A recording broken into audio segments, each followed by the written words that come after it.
Shalom à tous, bienvenue à cet enseignement sur le mot de Sarah. On continue donc notre série.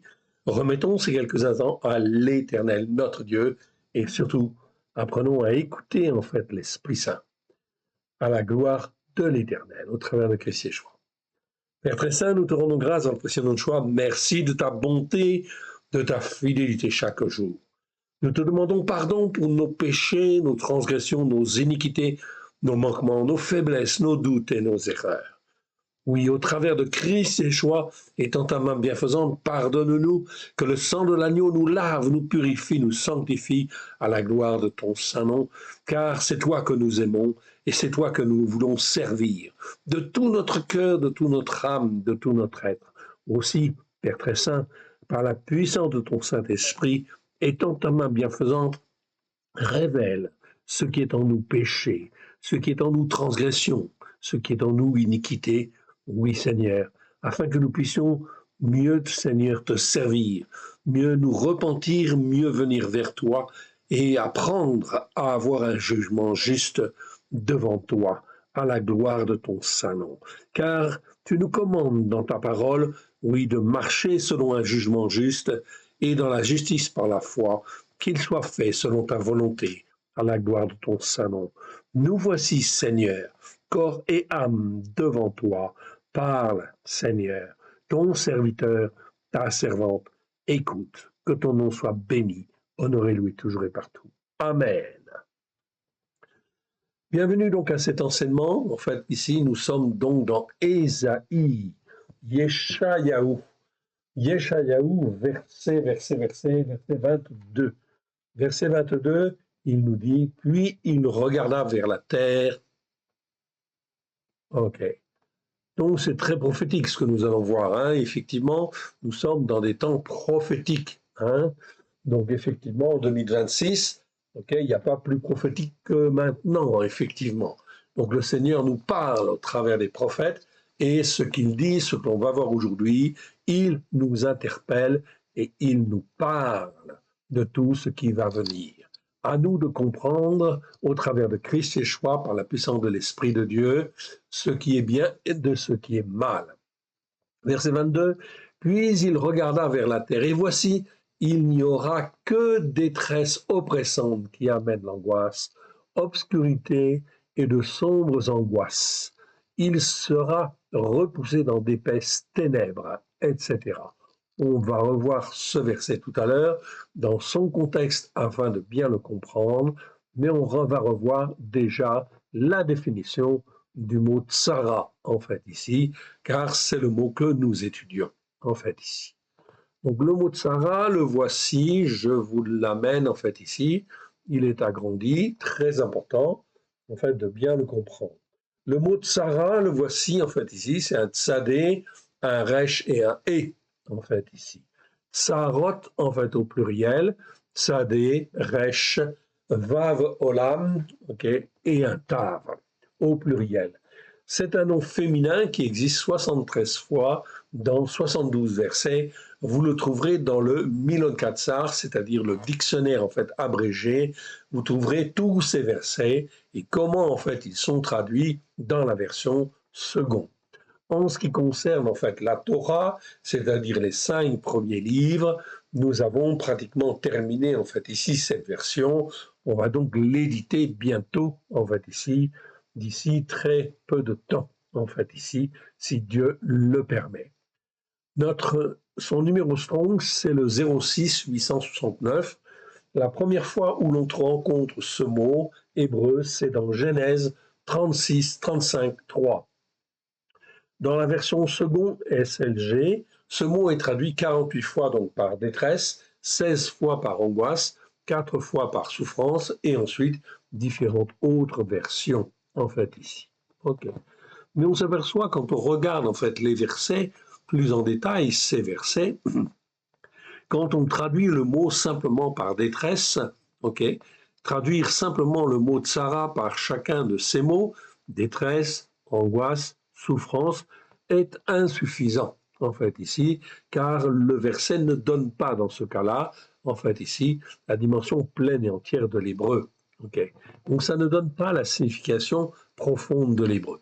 Ce mot montre une dimension de détresse, certes, oui, on est d'accord là-dessus, mais en fait, il a bien une dimension supplémentaire qui exprime plus précisément une détresse oppressante qui amène l'angoisse.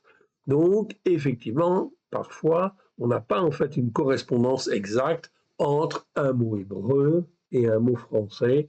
Oui, bien sûr, ok. Ça se retrouve très très souvent. Parfois, ça colle très bien, effectivement, un mot hébreu.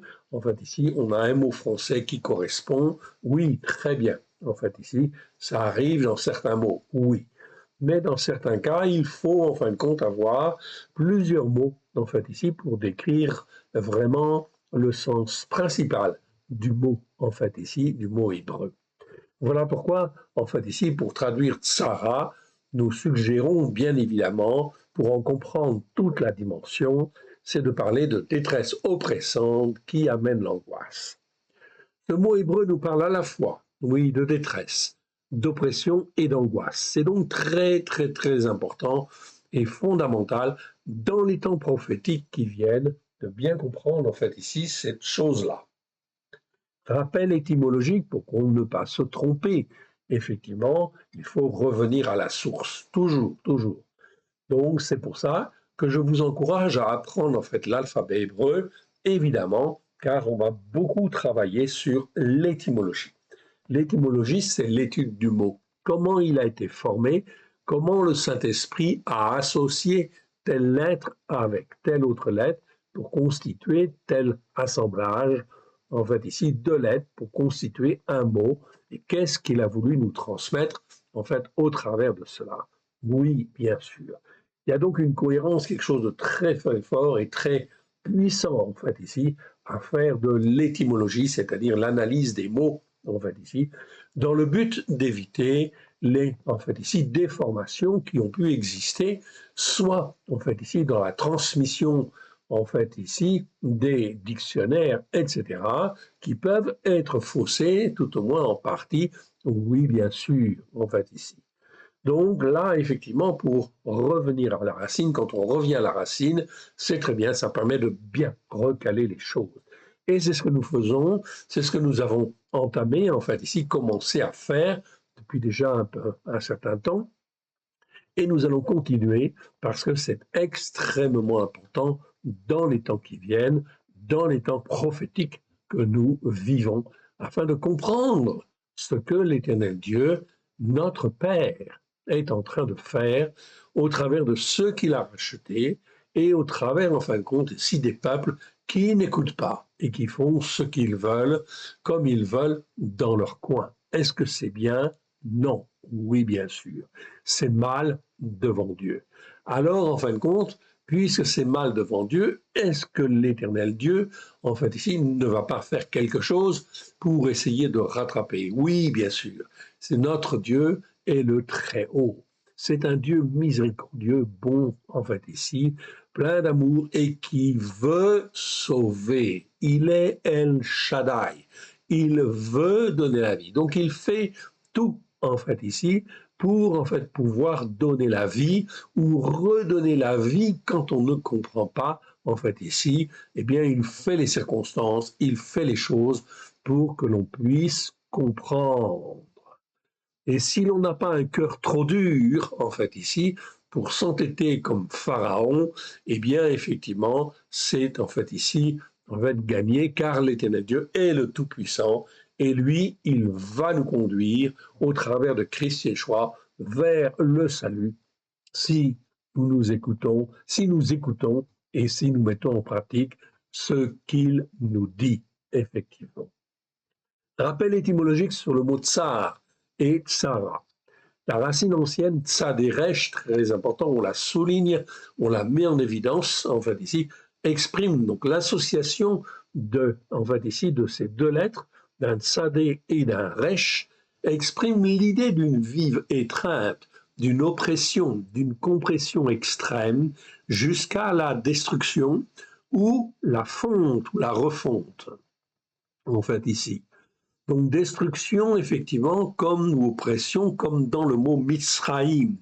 Vous voyez, dans Mitsraïm, en fait ici, j'ai bien, en fin de compte, au milieu du mot, les deux lettres, en fait, ici, Tsadé, Resh. Voilà pourquoi Misraïm, l'Égypte, représente en fait une puissance, oui, qui a été glorieuse, qui a été extrêmement forte et puissante, effectivement, mais qui a été le moyen de l'oppression, en fait, ici, et de l'oppression extrême. Extrême, en fait, ici, pour infliger, en fait, ici, à Israël, pendant les 400 ans de captivité, oui, c'est-à-dire une oppression qui, en fait, ici, avait pour but, en fait, ici, d'humilier le peuple d'Israël, mais aussi, en fait, ici, de le ramener à une dimension d'humilité devant l'Éternel, ok, afin que l'Éternel puisse travailler dans leur cœur et les amener dans le pays de la promesse. Donc Mitzraïm, qui veut dire Égypte, oui bien sûr, le pays de la détresse oppressante, des enfants d'Israël, et qui les a fait vivre et qui les a fait vivre dans l'angoisse. Égypte, oui bien sûr, c'est le sens propre en fait ici, bien sûr, Mitzraïm, mais en fait ici ça a un sens figuré, bien évidemment.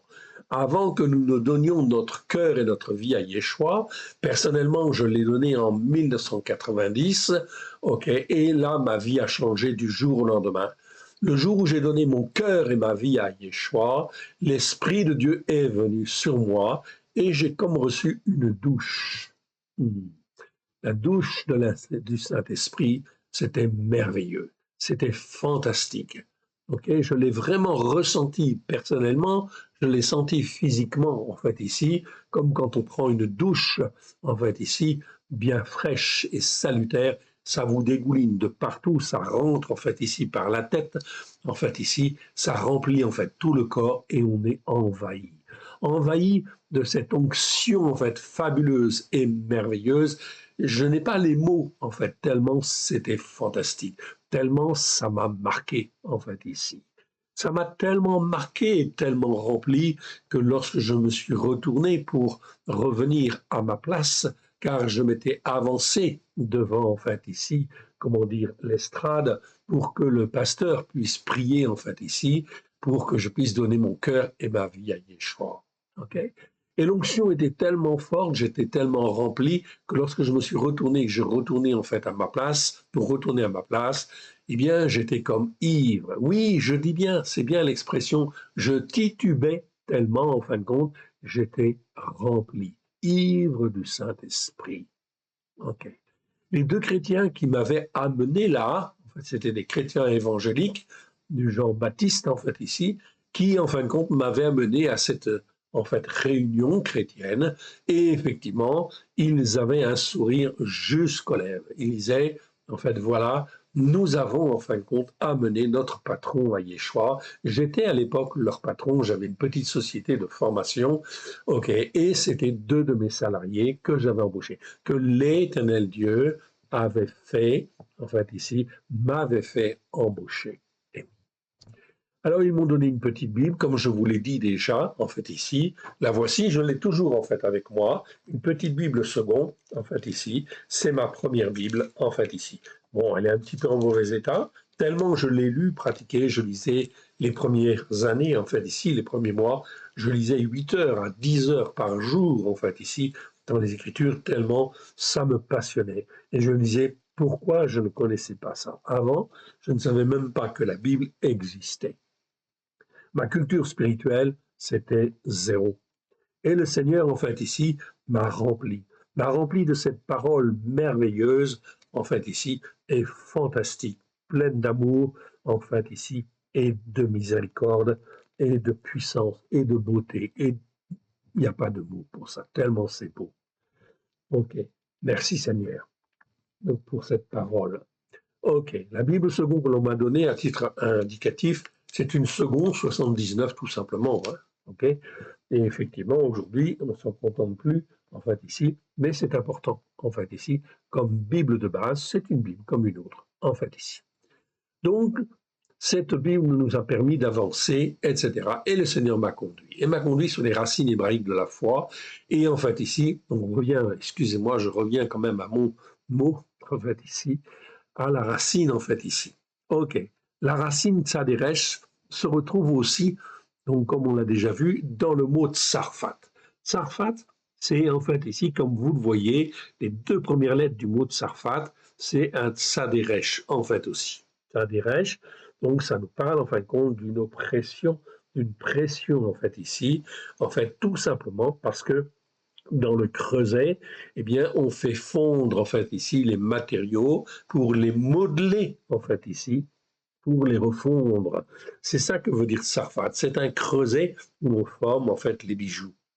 Au sens figuré, c'est l'image de la France en fait ici, tout simplement dans les Écritures, où la France en fin de compte est en fait l'endroit dans le monde entier où l'Éternel, plus particulièrement, façonne et forme en fait des hommes et des femmes, en fait ici des idées, en fait aussi, dans le but en fait ici d'aider les autres nations, etc. C'est donc extrêmement important ce qui se passe en France et il faut que la France puisse retrouver son appel et sa position spirituelle, oui bien sûr, dans le monde entier. Depuis le Moyen Âge, selon Rachy, un rabbin français qui vivait à Troyes, on sait que le mot Tsarfat désigne la France dans les Écritures. Ok? Sarfat ou en fait Sarfat avec un PH ou un F, comme vous le voulez, ça n'a pas d'importance. En fait, ici, c'est la prononciation qui est importante. Selon les racines hébraïques anciennes, désigne le creuset où l'on forme les bijoux et les idées. Voilà pourquoi la France a un rôle spirituel extrêmement important à jouer parmi les nations du monde entier. Tous les Juifs en Israël et de par le monde le savent très bien. Il n'y a que les Français qui, dans leur ignorance spirituelle, ne le savent pas, en fait, ici. La France et les Français, on le voit, en fait, en 2000, en fait, ici, 26, ok, est totalement dans la voie opposée à celle qu'elle devrait être. Elle n'a pas la position sur le plan international qu'elle devrait avoir, évidemment. Okay. La France et les Français, en fait ici, parmi en fait notamment les responsables, on se dit laïque et on veut se dire laïque, c'est-à-dire qu'on est très loin en fait ici de ce que l'Éternel Dieu voulait pour la France. Et Macron, le président, en est totalement responsable de ce positionnement, en fait, ici, et bien sûr, en fin de compte, de ce positionnement et de la responsabilité que nous avons sur le plan spirituel. Macron, en fait, ici, est un insensé, oui. Il ne connaît rien à tout ce dont je vous parle là. Nous avons largement, en fin de compte, expliqué cela dans les vidéos précédentes. Macron, le président, en est totalement en fait responsable car il est l'élu comme le chef, il est élu comme étant le chef, le conducteur de la France et des Français sur le plan international. Voilà pourquoi la position de la France, elle est ridicule en fait ici au niveau national, tout simplement parce que la France et les Français ne sont pas dans l'obéissance et la soumission pour écouter et mettre en pratique comme l'Éternel Dieu le veut. On le verra aussi tout à l'heure. On a largement déjà parlé sur le sujet dans des vidéos sur le mot rat, qui nous parle de ce qui est mal devant l'Éternel, le Dieu d'Israël. Je vous rappelle, nous venons de terminer en fait une série sur le mot rat, en fait ici. Il y a 134 vidéos de 1 heure à 1 heure et demie pour expliquer ce qui est mal, en fait ici, devant l'Éternel. Devant l'Éternel, le Dieu d'Israël, notre Dieu, notre Père, au travers de Christ, Yeshua, oui, bien sûr. Donc, si on ne sait pas distinguer ce qui est bien et ce qui est mal, il convient de revenir, en fait, ici, à la vidéo numéro 1. Oui, vous pouvez prendre n'importe laquelle, mais en fait, ici, c'est une série. Nous avons vu tous les mots ra dans les Écritures.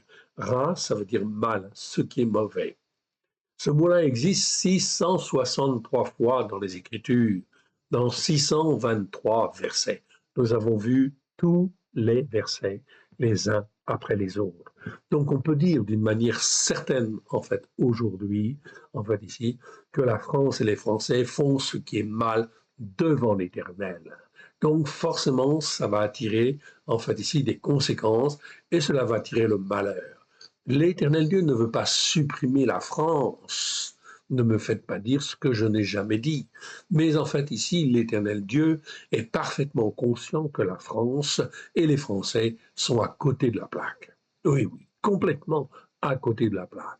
Même les pasteurs, même les prêtres, même les évêques, ok, tous ceux qui parlent de spiritualité sont effectivement, en fait, ici, à côté de la plaque dès lors qu'ils ne sont pas dans un jugement juste et qu'ils ne disent pas Torah Emet.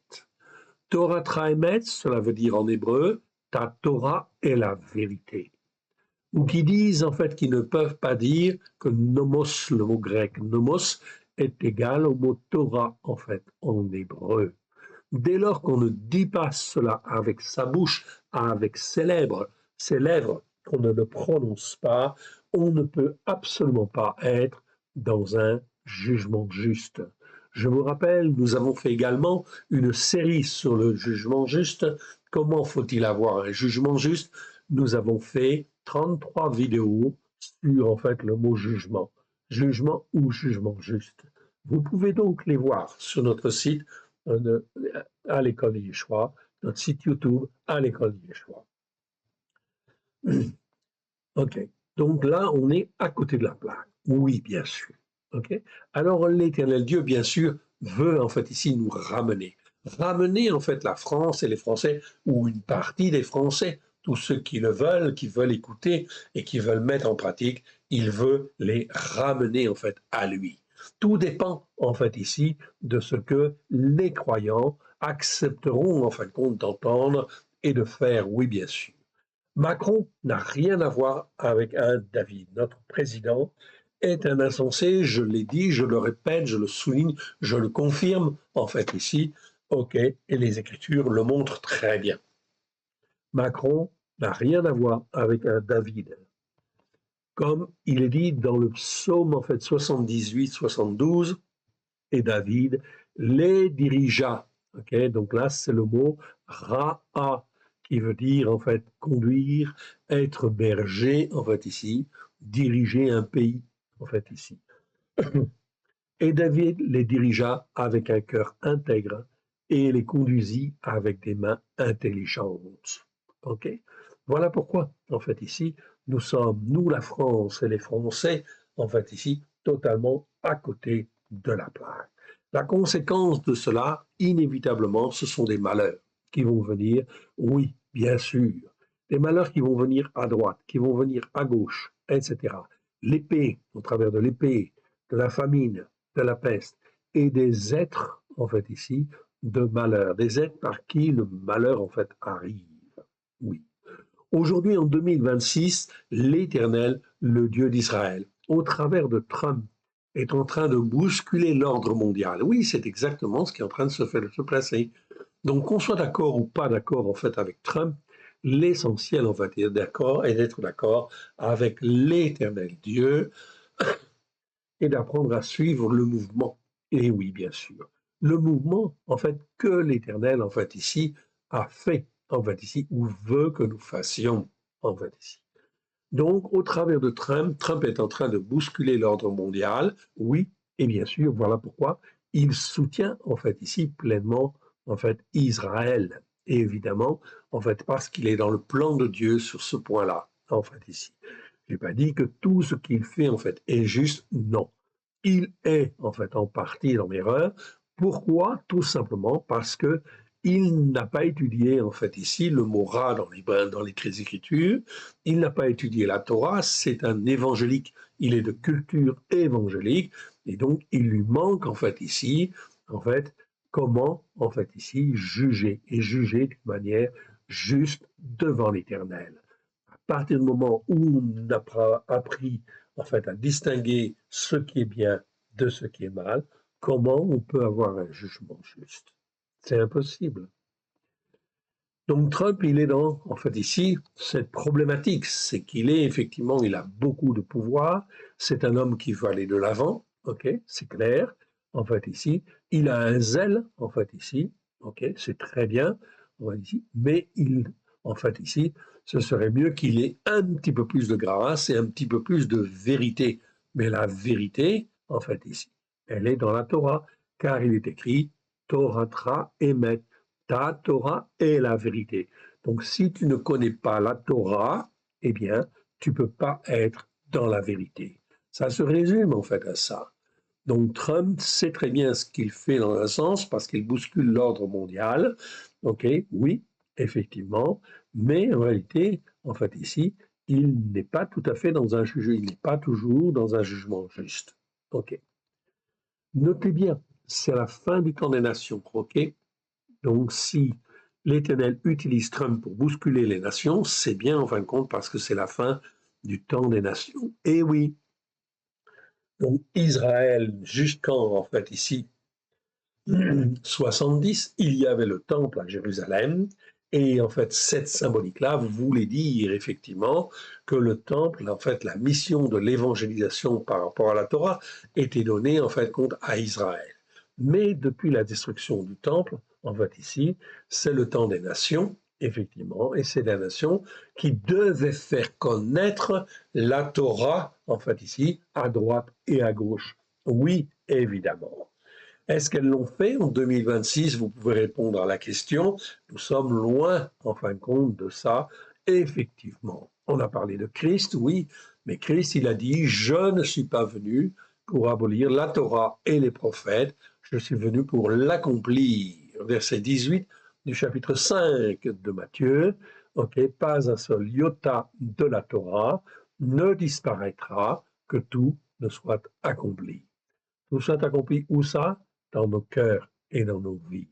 Le but de Dieu était d'écrire la Torah dans chacun de nos cœurs, chacune de nos vies, au travers de Christ Yeshua, par la puissance de l'Esprit de Dieu.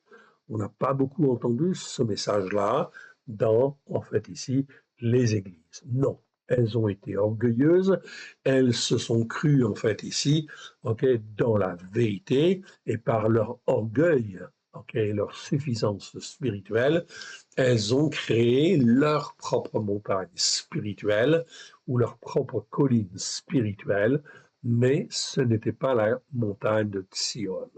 Elle s'oppose à la montagne de Sion. Voilà pourquoi, en fait, ici, eh bien, les secousses vont venir. Et en fait, ici, l'oppression, en fait, ici, va venir. OK. Et la détresse oppressante qui amène l'angoisse va venir. Notez bien, c'est la fin du temps des nations, celles-ci vont être jugées. L'Éternel, le Dieu d'Israël, n'a pas dit son dernier mot et est actuellement pleinement à l'œuvre, non pas pour détruire, mais pour, en fait, ici, essayer de redresser. Mais revenons à notre sujet. L'oppression représentée par la racine tsaderesh, ici, tsaderesh, est donc là dans le but de détruire, de fondre ou de refondre. Ok? C'est cela, la racine tsaderesh en hébreu. Aussi, pour être plus rigoureux et plus exact, il conviendrait mieux, et principalement, de principalement traduire le mot tsar par, en fait, ici, oppresseur. Ce qu'on n'a pas vu, en fait, encore dans le détail. Ok? Je n'ai pas eu le temps de le voir encore aussi, mais on le verra peut-être, si Dieu le veut. Donc, tsar, en fait, ici, c'est un adjectif et ça devrait être traduit par oppresseur plutôt, sachant que ce mot est un adjectif. Malheureusement, ce mot est très mal traduit dans nos Bibles françaises. Nous corrigerons donc cela dans les traductions qui feront l'objet d'une révision. Dans certains versets, on pourrait traduire exceptionnellement tsar par détresse oppressante, car cette oppression ne vise qu'à une seule chose, nous mettre dans la détresse. Le mot hébreu tsara, en fait ici, donc tsara par rapport à tsar, vous le voyez, en fait c'est une extension du mot tsar, par le rajout d'un kamatz et d'un et. Lorsqu'on a un kamatz et un et qui vient se rajouter, c'est soit la mise en fait au féminin en fait de la chose, ou en fin de compte une dimension beaucoup plus importante, beaucoup plus grande en fait ici, mais qui part en fait ici de la première idée. Ce mot doit montrer en fait ici une oppression plus grande qui amène détresse et angoisse, ou encore d'une détresse oppressante qui amène l'angoisse. C'est pas mal en fait ici. Donc traduire comme cela ou comme cela, c'est bien. Ces deux formules, en fait, ici, c'est beaucoup mieux. Et les deux formules sont bonnes, pourvu que l'on, en fait, ici, ait les trois idées principales de l'oppression, de la détresse et de l'angoisse. Donc, quand je rencontre le mot Sarah, en fait, dans la Bible, en fait, ici, je dois le traduire et je dois donner ces trois dimensions d'oppression, de détresse, d'angoisse. Voilà pourquoi nous proposons une formule, en fait, ici, détresse oppressante qui amène l'angoisse, qui est une très très bonne formule. Il s'avère en fait ici que cela est exact au travers en fin de compte de tous les versets. Et nous allons voir ces 73, en fait ici 72 versets, où en fait ici nous avons ce mot-là 73 fois. Cette gradation dans l'angoisse, l'inquiétude est importante, car lorsque les fléaux viennent, ils viennent de manière graduelle, accélérée, dans le but d'amener en fait les hommes à la repentance avant que ce ne devienne trop grave, irréversible et mortel. On ne joue plus, hein, on ne joue pas avec le feu. S'ils persévèrent à ne pas écouter et à ne pas revenir vers l'Éternel, le Dieu d'Israël, au travers de Christ Yeshua. Ok. Lorsque le processus de l'oppression est mis en place, il est irréversible. Ce processus est déjà enclenché au niveau mondial. On peut l'affirmer notamment depuis la Covid, qui a été en fait une plaie qui a été transmise de nation en nation selon ce que l'Éternel, le Dieu d'Israël, avait dit par la bouche de Yirmiyahu, Jérémie, dans Jérémie 25, où en fait ici, les plaies, en fait ici, où la coupe passera d'une nation à l'autre. Au sens spirituel du terme, ça veut dire que, en fait, ici, eh bien, les malheurs qui viennent sur les nations, en fait, ici, vont être transmises d'une nation à l'autre, etc. On est donc dans ce processus prophétique à l'heure actuelle. C'est là un principe divin qui veut que l'Éternel, le Dieu d'Israël, veut d'abord sauver, s'il est possible, sauver d'abord le méchant, c'est-à-dire celui qui n'a pas écouté et qui n'a pas voulu mettre en pratique, qui savait qu'il fallait le faire, mais qui ne l'a pas fait. Celui-là, c'est le méchant. Il se comporte comme un méchant. Mais dans Ézéchiel 33, l'Éternel Dieu dit qu'il ne veut même pas la mort du méchant. L'Éternel, le Dieu d'Israël, veut d'abord sauver, s'il est possible, avant de détruire, mais chacun est libre de choisir ce qu'il veut faire. Une chose est sûre, l'Éternel, le Dieu d'Israël, veut pouvoir donner l'occasion à tous ceux qui le veulent, de l'opportunité de se repentir avant qu'il ne soit trop tard. Comme on l'a vu dans les 134 vidéos sur le mot rat, que nous avons vu, en fait ici, verset par verset, et qui décrit ce qui est mal devant l'Éternel d'Israël, on ne peut que constater en 2026 que le temps des nations se termine et que les malheurs, l'épée, la famine, la peste et les bêtes féroces sont lâchés sur toutes les nations. Toutes les nations, toutes les nations. Et en particulier les nations occidentales dites judéo-chrétiennes. Oui, pourquoi? Eh bien, parce que ces nations judéo-chrétiennes, elles avaient le message. Elles avaient le message de Christ. Christ, depuis 2000 ans, en fait, il a tout accompli. Tout accompli il y a 2000 ans. Alors, est-ce que les nations, et notamment les nations occidentales, dites judéo-chrétiennes, ont écouté et mis en pratique le message de Yeshua et de ses disciples, comme, en fait, ici, ils l'ont enseigné au 1er siècle? Eh oui. Et notamment, en fait, ici, parmi ces nations, eh oui, spécifiquement la France. Eh oui. Donc, les nations occidentales dites judéo-chrétiennes, et spécifiquement sur la France, comme on l'a déjà largement expliqué. L'oppression qui amène la détresse et l'angoisse, ou encore la détresse oppressante qui amène l'angoisse, ne vont cesser de se répandre à droite et à gauche dans le seul but d'appeler à la repentance dans un premier temps. La suite dépend de l'attitude de cœur de chacun des hommes et des femmes vivant sur la terre que l'Éternel Dieu d'Israël leur a donné en partage. Les 72 versets, dans la Louis II, où se trouve en fait ici le mot de Sarah, et comment il est traduit en fait ici dans la version second, se trouve dans le Milon Katsar, le dictionnaire abrégé. Je vous l'ai écrit ici, comme ça vous l'avez. Milon Katsar, ça veut dire dictionnaire abrégé, que nous avons fait à la lumière de Yeshua. Là, 400 mots, en fait, ont été étudiés plus particulièrement. Pas tous les mots, on n'a pas eu le temps, en fait, ici. On le fait progressivement et c'est un travail considérable.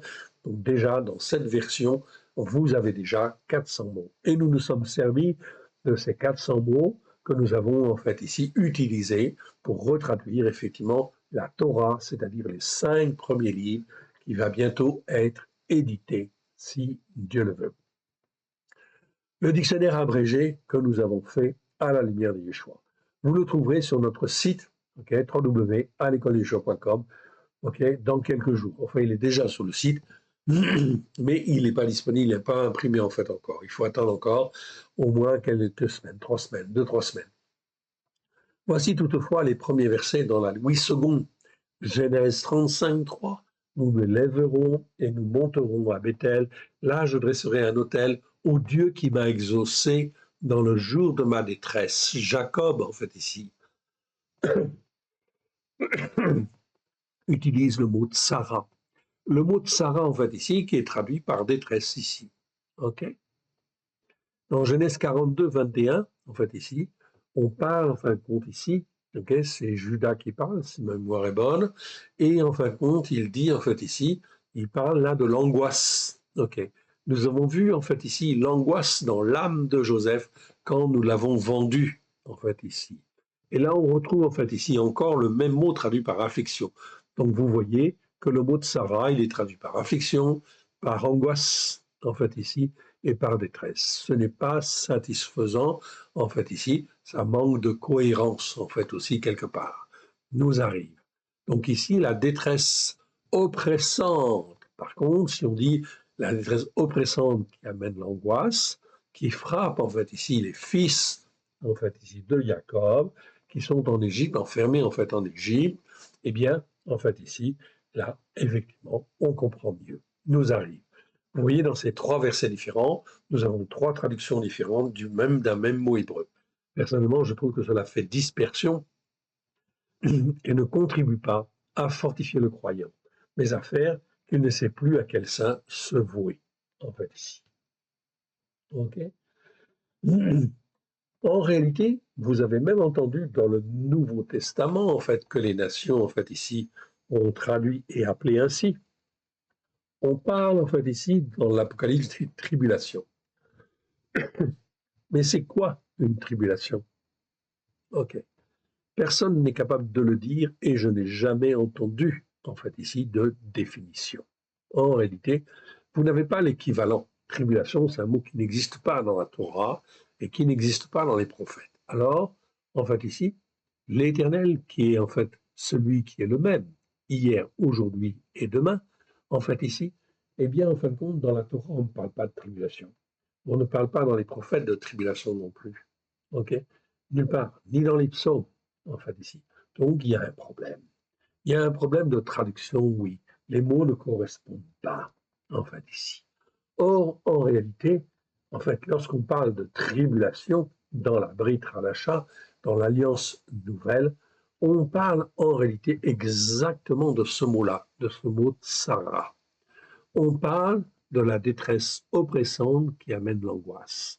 Donc toutes les tribulations qui vont venir sur la France, sur les différents pays européens, dans le monde entier, ce sont des détresses oppressantes qui amènent l'angoisse. Là, on comprend. On comprend en fait très bien que les tribulations que l'Éternel Dieu va permettre, en fait ici, sont là dans un seul but au départ, c'est d'amener la détresse oppressante qui amène l'angoisse, dans le but que les uns et les autres se posent les bonnes questions, en fait ici, se repentent et reviennent à l'Éternel comme l'Éternel Dieu le veut. Mais écoutons et fortifions-nous en mettant en pratique au travers de Christ Yeshua, notre Seigneur et notre Maître, à la gloire de l'Éternel, notre Elohim, le Dieu d'Abraham, de Yitzhak, de Jacob, le Dieu d'Israël. C'est très important de rappeler en fait ici toute cette appellation en fait ici, tout simplement pour bien recaler les choses et ne pas se tromper. Oui, bien sûr. Donc je recale en fait un petit peu mon commentaire en fait ici pour ne pas mettre trop de désordre en fait dans ma base et on revient en fin de compte dans en fait ici le passage d'Ésaïe en fait ici dans lequel nous étions. Ésaïe chapitre 8. Et on va reprendre à partir du verset 9. À partir du verset 9,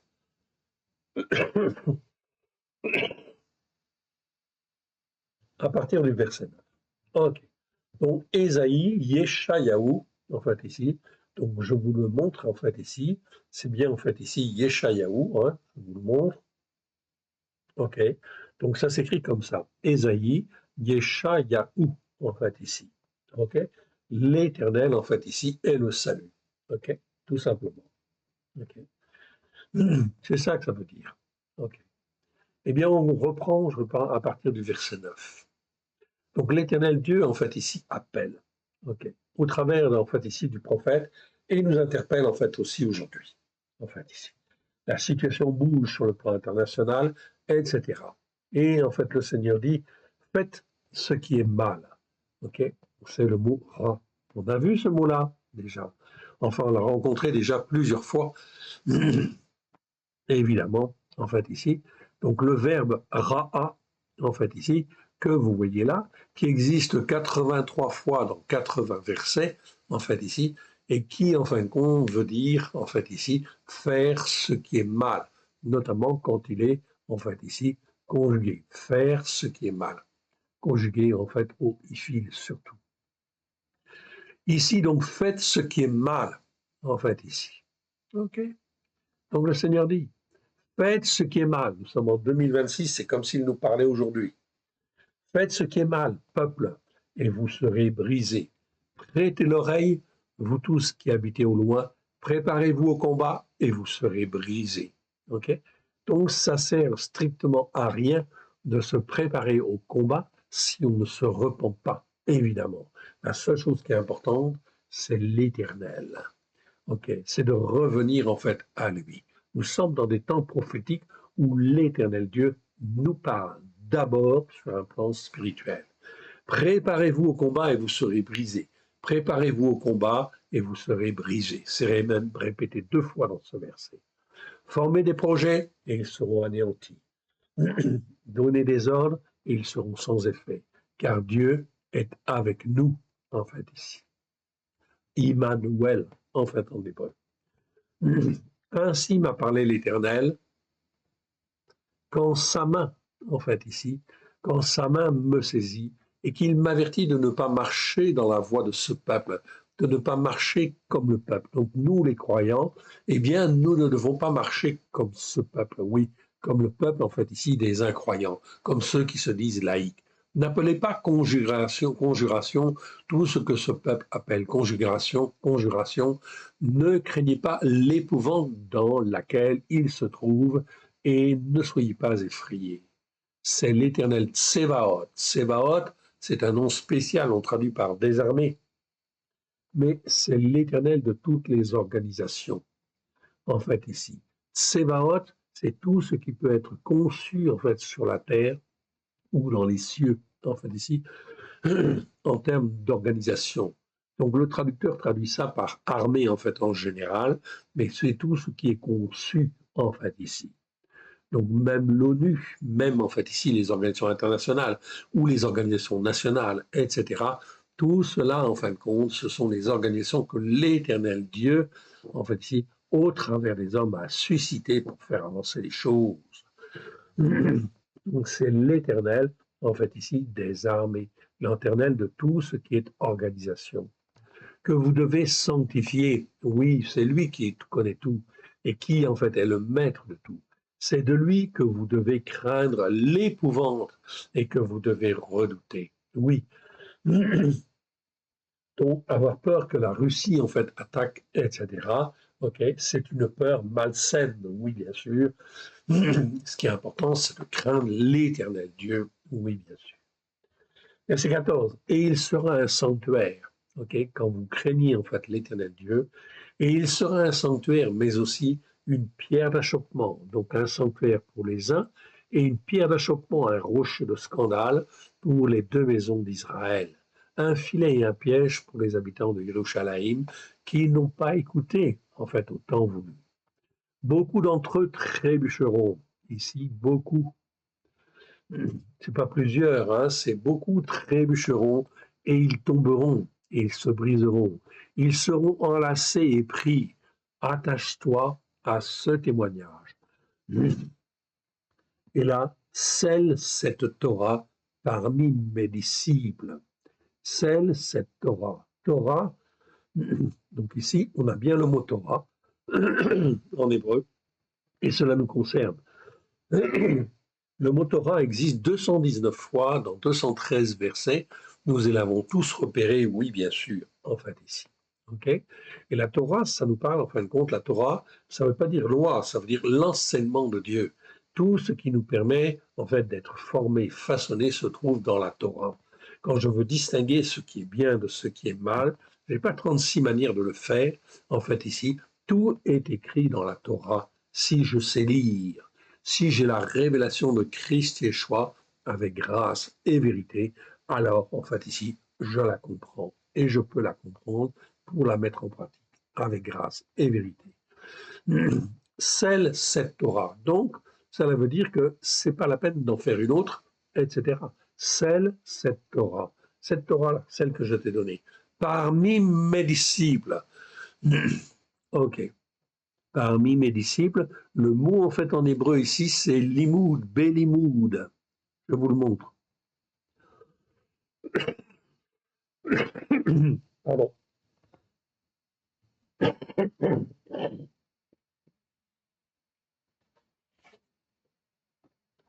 Excusez-moi. Donc, belimoud, belimoud. Belimoud, ça vient, en fin de compte, la racine, c'est lamad. C'est ceux qui apprennent, qui ont été enseignés, en fait, ici. Que l'on traduit ici, dans la Bible, par disciples, oui, bien sûr. Bon, c'est acceptable. Mais ce serait mieux de dire parmi ceux qui ont été enseignés. Voilà. Parmi ceux qui savent, qui ont été instruits, qui ont été, en fait, ici, façonnés, qui ont été éduqués, qui ont été, en fait, ici, formés. Et oui, donc c'est l'imoudai. L'imoudai, c'est mais, en fait, ici, c'est ceux qui ont été enseignés par moi, en fait, ici. OK?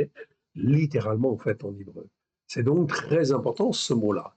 Voilà pourquoi, aujourd'hui, dans les temps qui viennent, c'est extrêmement important, en fait, ici, de bien s'ancrer sur, en fait, la Torah, les prophètes et les psaumes, et d'être, en fait, ici, un amoureux de la parole de Dieu, de la Torah, oui, bien sûr, car, en fait, ici, de là, en fait, ici, tout, en fait, ici, tout vient de là. Toutes les bénédictions viennent de là. Oui, bien sûr. Parmi mes disciples, parmi ceux qui ont été enseignés par moi, en fait, ici. OK. Verset 17. J'espère en l'Éternel qui cache sa face à la maison de Jacob. Je place en lui ma confiance. Voici moi et les enfants de l'Éternel que l'Éternel m'a donnés. Nous sommes des signes et des prodiges. Chacun de vous qui m'écoutez, vous êtes des signes et des prodiges. Oui, bien sûr. En Israël, en fait ici, de la part de l'Éternel Tsevaot, qui est le maître de toutes les organisations, qui est en fin de compte aussi au-dessus de l'Europe, au-dessus des États-Unis, au-dessus de l'Iran, au-dessus de tout, évidemment, qui habite sur la montagne de Tsion.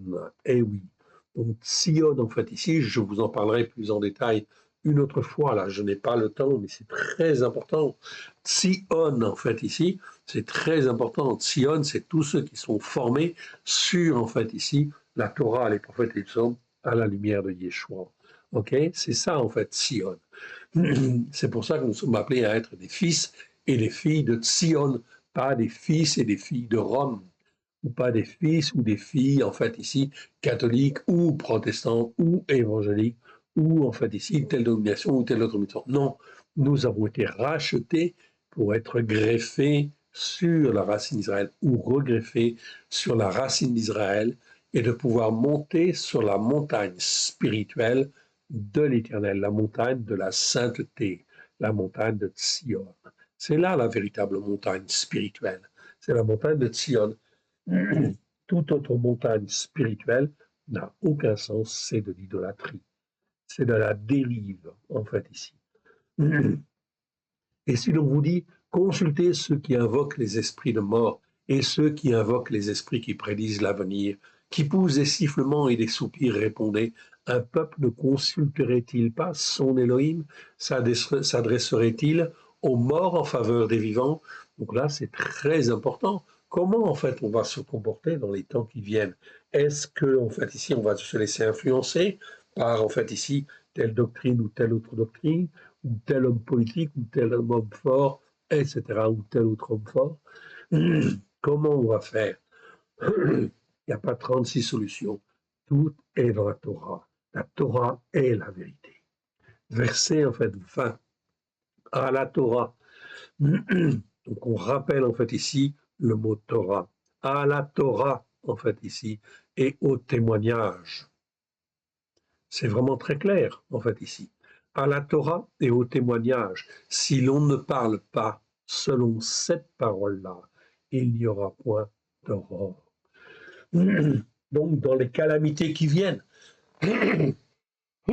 pardon, excusez-moi.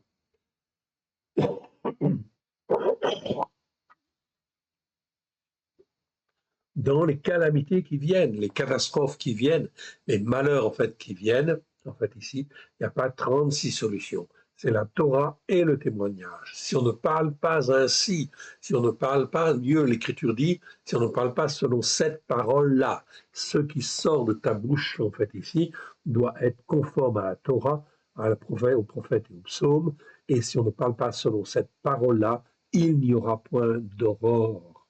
Ok, dit le Seigneur. C'est bien une parole prophétique. Mais oui, bien sûr. Et il sera errant dans le pays, accablé et affamé. Okay, tous ceux qui n'écoutent pas. Et quand il aura faim, il s'irritera, maudira son roi et son Elohim, et tournera les yeux en haut. Puis il regardera vers la terre, et voici, il n'y aura que détresse oppressante qui amène l'angoisse. Vous voyez bien, c'est prophétiquement en fait annoncé. Puis il regarda vers la terre, et voici, il n'y aura que détresse oppressante qui amène l'angoisse. Sarah, c'est le mot que nous étudions, en fait, ici. Okay, il y aura, en fait, ici, de l'obscurité. Obscurité, en fait, ici, c'est un mot que nous n'avons pas étudié, en fait, encore. C'est un mot, en fin de compte, qui n'est pas très courant, qui n'existe que 5 fois, en fait, ici. Ra, Shera, en fait, ici. Ra, Shera, qui existe 5 fois, qui est traduit dans la seconde par obscurité. Je ne l'ai pas étudié dans le détail, c'est pas tout à fait ça, en fait, non plus, en fait, ici, mais en fait, ici, il y a beaucoup de mots qui parlent de ténèbres et d'obscurité, en fait, ici, des mots différents, mais qui ne sont pas étudiés, en fait, ici, bien traduits. Donc, il y a de la confusion, mais on y viendra, le temps voulu, on étudiera, en fait, ces mots-là. Ra, Shera. C'est traduit par obscurité dans la seconde. Mais c'est traduit des fois par obscurité, des fois par ténèbres. Vous voyez, en fait, ici, je vous le montre.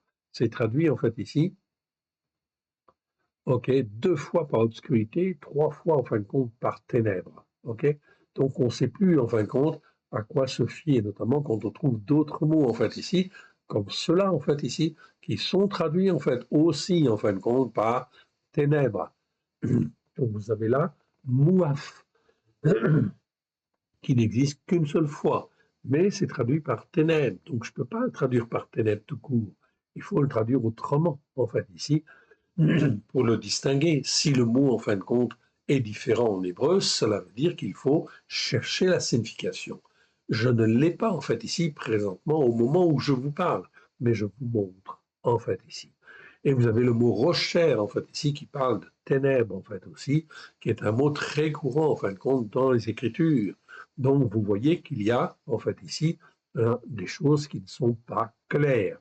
Mais ça montre quand même qu'on est dans l'obscurité, dans les ténèbres, c'est-à-dire qu'on ne comprend pas et on ne voit pas, en fait, ici.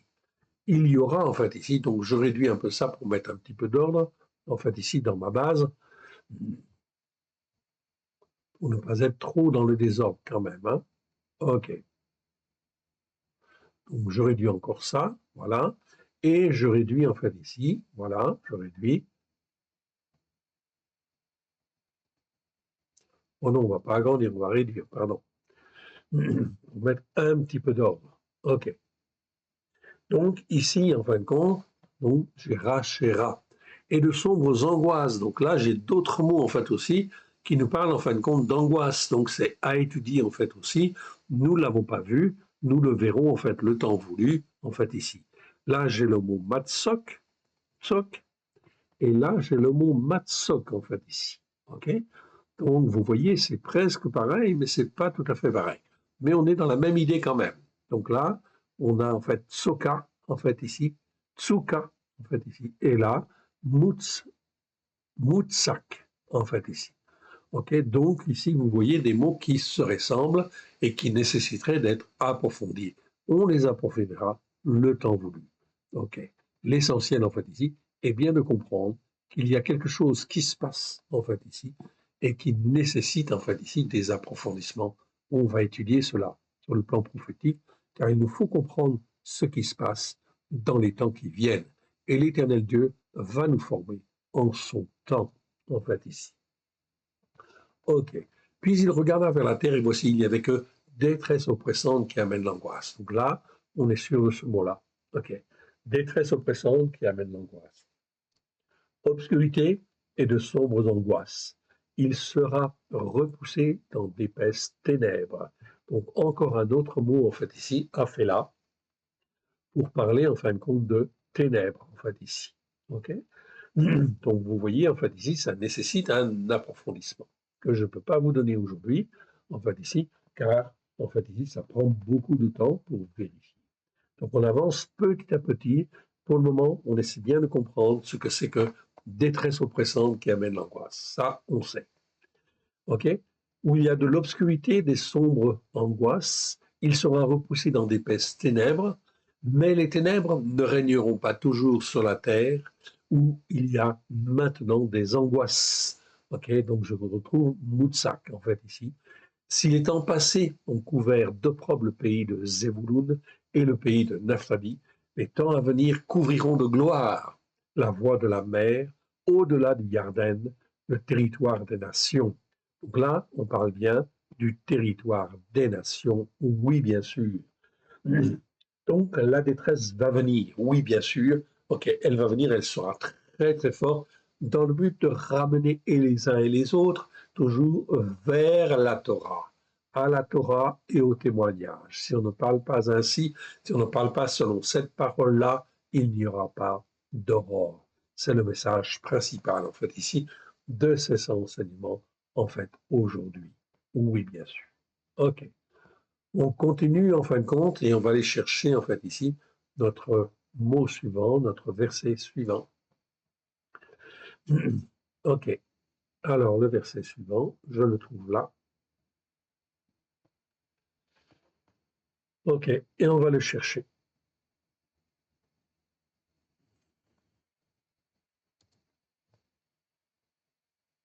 Et on arrive.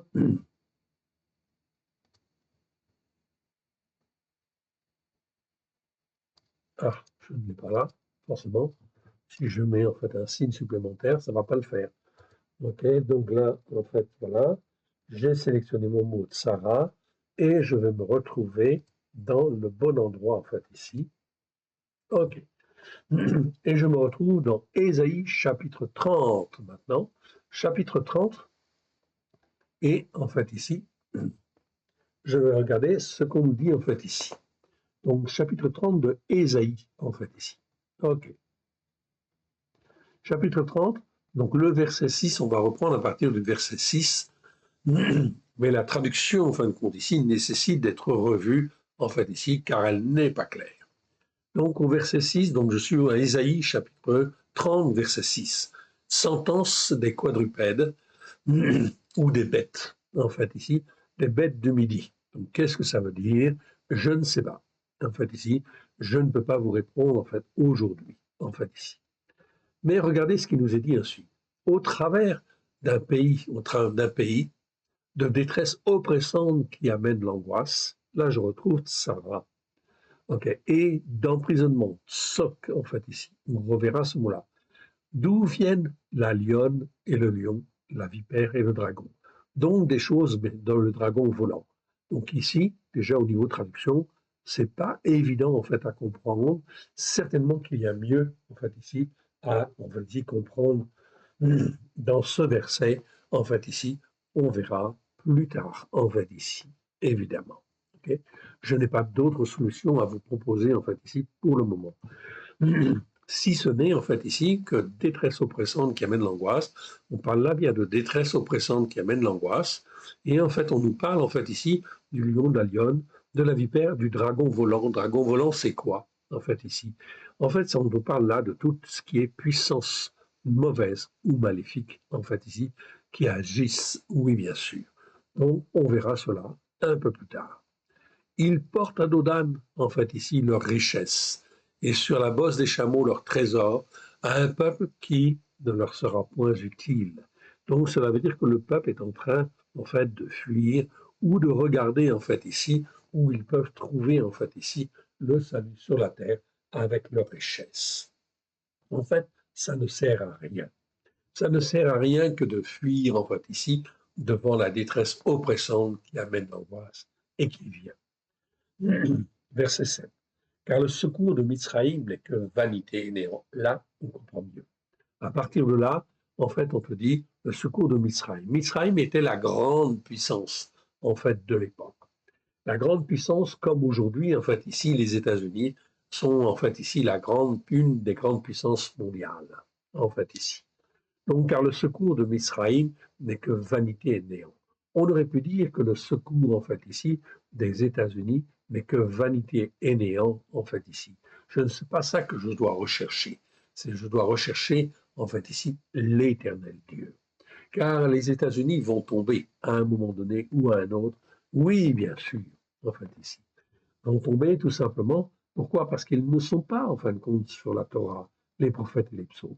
Déjà, heureusement, Trump, il est déjà, en fait, ici, ses fondements sont quand même sur la Bible. C'est déjà une bonne chose.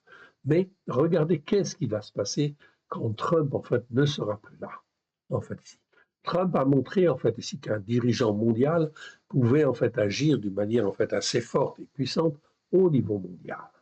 Alors, cela ouvre la porte, oui, bien sûr, à la venue de l'Antichrist, oui, bien sûr. Et celui qui viendra régner, en fait, ici sur le monde entier, eh bien, lui ne sera pas assis sur la Torah, en fait, ici, mais il sera justement contre la Torah, puisque ce sera l'anomos, ok, un anti-Torah. C'est l'Antichrist. Okay. Donc, le secours de Misraïm n'est que vanité néant. Le secours de la Chine n'est que vanité néant. Le secours, en fait, de l'URSS ou la Russie, en fait, ici, n'est que vanité et néant. C'est pourquoi j'appelle cela du bruit qui n'aboutit à rien. Va maintenant écris ces choses devant eux sur une table et grave-les dans un livre afin qu'elles subsistent dans les temps à venir, éternellement et à perpétuité. Car c'est là un peuple rebelle. Donc la France, que va-t-elle faire? La France et les Français, que vont-ils faire? Car c'est un peuple rebelle, ce sont des enfants menteurs, des enfants qui ne veulent pas écouter la Torah de l'Éternel. Même chose en fait avec hier, avec Juda, en fait ici, et Israël, qui disent aux voyants, ne voyez pas, et aux prophètes, ne nous prophétisez pas des vérités. Dites-nous des paroles remplies d'hypocrisie, prophétisez des chimères. Détournez-vous de la voie, écartez-vous du sentier, éloignez de notre présence le Saint d'Israël. C'est pourquoi ainsi parle le Saint d'Israël, puisque vous rejetez cette parole, que vous vous confiez dans la violence. Le mot ramasse, ça nous parlait de violence. Ici, c'est un autre mot, en fait, ici, que je vous montre. OK? Que je vous montre rapidement. Ici, c'est Oshek. Donc, Oshek, c'est Aïn Shin Kof. Donc, ça se prononce Oshek. OK? C'est un mot qui n'existe que 15 fois dans 15 versets. Ça nous parle effectivement d'oppression, de violence. OK, mais je n'ai pas étudié dans le détail, je n'ai pas eu le temps, en fin de compte, d'étudier. Il faut étudier tous les mots, tellement les traductions sont faussées, en fait, ici. OK? Mais une chose est intéressante quand même dans ce mot, c'est en fait les gains par extorsion. en fait, ici. Donc, c'est de la violence, mais dans le but de gain par extorsion, en fait, ici. C'est Oshek, en fait, ici. Donc, vous voyez que c'est extrêmement important. C'est en fait ici, les puissants de ce monde qui, en fin de compte, ont derrière la tête, en fait ici, le gain par extorsion, en fait ici. Donc, en fait ici, attention à ces pratiques-là. C'est pour ça que les pratiques de Trump sont dangereuses, en fait aussi, quelque part, parce que, en fait, il n'a pas été éclairé par le président français qui aurait dû, en fait ici, connaître la Torah, les prophètes et les psaumes, et dire à Trump, en fait ici, nous, en fait ici, pensons que c'est une très mauvaise chose en regard de l'écriture, en fait ici, de la Torah, des prophètes et des psaumes. Tu ne peux pas faire cela, tu ne peux pas prendre les minerais du Groenland, tu ne peux pas prendre les minerais, en fait, ici, de tel pays ou tel autre pays et te les approprier, en fait, ici, sous forme, en fait, ici, de violence ou d'extorsion. Attention, en fait, ici, il y a danger. Oui, bien sûr. Oshek, en fait, ici, nous parle de ces violences-là. Donc, c'est un mot qui nécessite d'être approfondi. En fait, ici, nous le regarderons, si Dieu le veut, en fait, ici, le temps voulu, en fait, ici. Mais aujourd'hui, ce n'est pas le temps. Et dans les détours que vous les prenez, en fait, pour appui. Cette iniquité sera pour vous comme une partie crevassée. Pardon. Donc cette iniquité, c'est-à-dire cette manière de penser, de tordre en fait ici, en fait le raisonnement, c'est ça l'iniquité. Cette iniquité-là, en fait ici, eh bien, elle est comme une partie crevassée. Une partie crevassée en fait qui menace ruine. C'est comme si on avait dans un mur en fait une crevasse en fait ici, et donc à partir du moment où il y a la crevasse, le mur ne va pas forcément tomber tout de suite, mais il va tomber. Un jour ou l'autre, il va tomber. Partie crevassée qui menace ruine et fait saillie dans un mur élevé dont l'écroulement arrive tout à coup en un instant. Ok, en un instant. Ok. Je continue en fait ici. Okay, jusqu'au verset 15. Okay.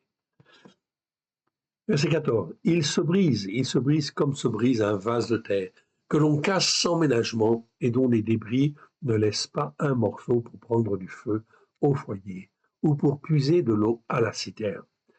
Car ainsi a parlé mon Adonai, l'Éternel. Donc l'Éternel, en fait, ici, le Saint d'Israël. Donc on est toujours, en fin de compte, avec le même Dieu, oui, bien sûr, c'est l'Éternel, le Saint d'Israël. C'est dans la tranquillité et le repos que vous serez sauvés. Et oui, que vous serez sauvés. En fait, ici, on a repris un petit peu la traduction. C'est ainsi,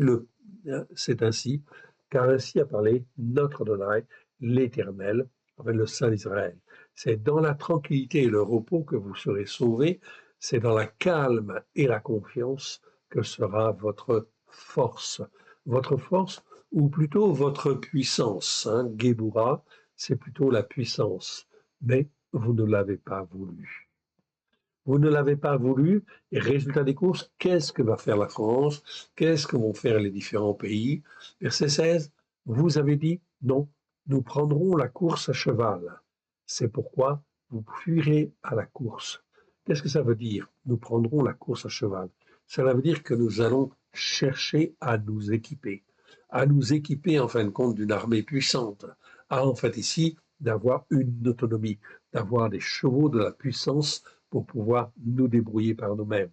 Nous monterons des coursiers légers. C'est pourquoi ceux qui vous poursuivent seront légers. Okay? Mais ça ne servira à rien, en fait, ici. Verset 18. Cependant, l'Éternel désire vous faire grâce. Il se lèvera pour vous faire miséricorde, car l'Éternel est un Élohim au jugement juste. Heureux tous ceux qui espèrent en lui. Oui, peuple de Sion, habitant de Yerushalayim, tu ne pleureras plus, tu ne seras, il te fera grâce quand tu crieras, dès qu'il aura entendu, il t'exaucera. Amen.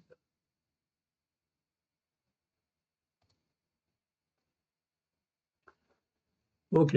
On continue et on arrive en fait dans Ésaïe chapitre 33 cette fois-ci. Ok. 33 et là on lit simplement le 1 et le 2. Malheur à toi qui dévaste et qui n'a pas été dévasté, qui pille et qui n'a point été pillé. Quand tu auras fini de dévaster, tu seras dévasté. Quand on aura achevé d'agir avec perfidie, on agira contre toi avec perfidie. L'Éternel, aie pitié de nous, nous espérons en toi. Sois notre aide chaque matin, notre délivrance au temps de la détresse oppressante qui amène l'angoisse. Ok. Quand ta voix retentit, les peuples fuient. Quand tu te lèves, les nations se dispersent. Ok. Donc ici, c'est extrêmement important dans la détresse oppressante qui amène l'angoisse et qui va venir sur la France, sur l'Europe, etc., si nous appelons l'Éternel Dieu et que nous nous attachons à lui avec sincérité de cœur, alors l'Éternel Dieu nous gardera et nous gardera pour que nous puissions être ses témoins dans les temps en fin de compte qui viennent.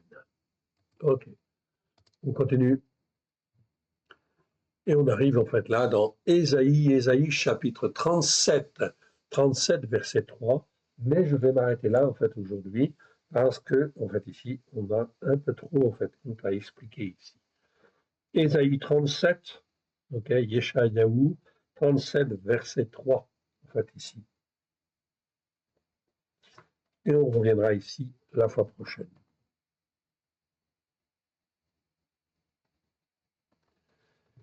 Merci Seigneur pour toute cette parole que tu nous as donnée aujourd'hui. Merci Seigneur. Que tout ce qui n'est pas de toi, dans le nom d'Yeshua, s'en aille dans les lieux arides. Que ce qui est de toi soit loin de grâce et de vérité au travers de Christ Yeshua.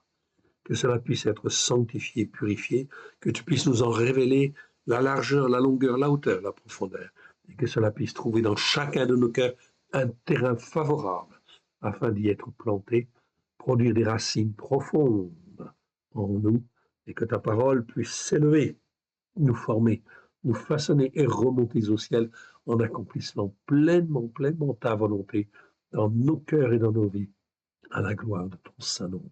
Car c'est toi que nous voulons servir, c'est toi que nous aimons.